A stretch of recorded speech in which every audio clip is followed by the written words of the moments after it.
Selamat pagi saudara-saudara yang kasih Tuhan, selamat berjumpa kembali dalam Salam Pagi. Saudara-saudara yang kasih Tuhan, sebagai umat Tuhan, kita selalu diberi kesempatan untuk meminta kepada Tuhan. Baik meminta apa yang kita ingini, bahkan meminta apa yang kita perlukan, khususnya melalui cara berdoa. Suatu artikel pernah menulis sebuah pernyataan menarik yang berbunyi demikian. Doa adalah cara yang berbahaya untuk meminta kepada Tuhan. Apa makna dari pernyataan tersebut? Artikel tersebut menguraikannya demikian. Dengan berdoa memang menjadi cara kita untuk meminta kepada Tuhan, tetapi sekaligus menjadi cara bagi Tuhan untuk melihat kedalaman hati kita. Maksudnya, apakah kita dengan sungguh-sungguh memintanya kepada Tuhan dan dengan tulus hati atau tidak? Dan bahkan dengan cara berdoa, Tuhan mau melihat apakah kita dengan sungguh-sungguh berupaya membangun relasi dengan Tuhan. Oleh karena itu, sering kita diingatkan bahwa pentingnya berdoa bukan hanya sebagai kesempatan untuk meminta kepada Tuhan, tetapi juga menjadi cara untuk membangun keintiman dengan Tuhan. Saudara-saudara yang dikasihi Tuhan, pada suatu kali Salomo diberi kesempatan untuk meminta kepada Tuhan ketika Salomo mengalami penglihatan dalam mimpinya.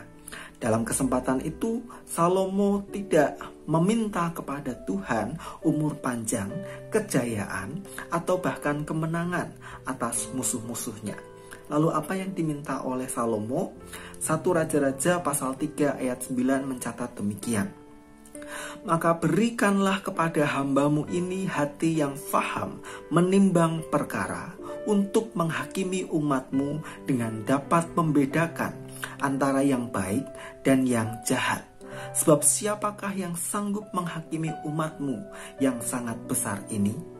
Nah, Bapak, Ibu, dan saudara yang kasih Tuhan, Salomo meminta hikmat agar ia menjadi raja yang bijak atas Israel. Mengapa Salomo meminta hal itu? Ada dua alasan yang mengiringi. Yang pertama adalah Salomo sadar bahwa Tuhanlah yang memilihnya menjadi raja bagi Israel. Jika kita baca perikop-perikop sebelumnya, kita bisa melihat betapa saudara dari Salomo sangat mengingini posisi sebagai raja itu. Tetapi Tuhanlah yang menetapkan Salomo sebagai raja, bukan Adonia saudaranya.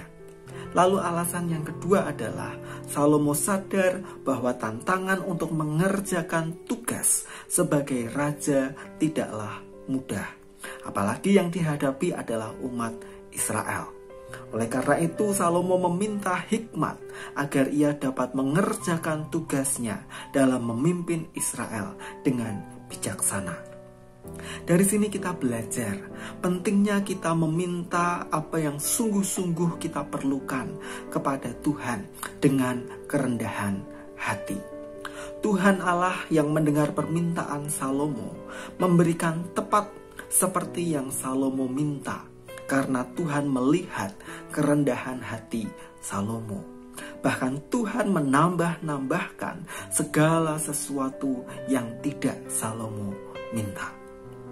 Saudara-saudara yang kasih Tuhan, mari kita tetap bertekun dalam doa, baik untuk meminta kepada Tuhan dengan kerendahan hati, tetapi juga untuk membangun keintiman dengan Tuhan. Tuhan tahu kedalaman hati kita, dan Tuhan itu murah hati. Maka pastilah jika ia memandang baik apa yang kita minta dengan kerendahan hati itu, apalagi jika yang kita minta itu berguna untuk mengerjakan tugas panggilan kita sebagai umat Tuhan, pastilah Tuhan sanggup memberikannya. Mari kita berdoa. Tuhan, kami mengucap syukur atas firman-Mu pada pagi hari ini. Kami tahu bahwa kami selalu diberi kesempatan untuk meminta kepada Tuhan. Oleh karena itu, kiranya kami belajar untuk menggunakan kesempatan itu untuk meminta apa yang baik dan benar bagi kami, dan biarlah kami boleh gunakan itu semua untuk mengerjakan setiap tugas panggilan kami sebagai umat Tuhan. Kami menyerahkan perjalanan kehidupan kami sepanjang hari ini, kiranya Tuhan menyertai kami. Di dalam nama Tuhan Yesus, kami berdoa dan mengucap syukur. Amin.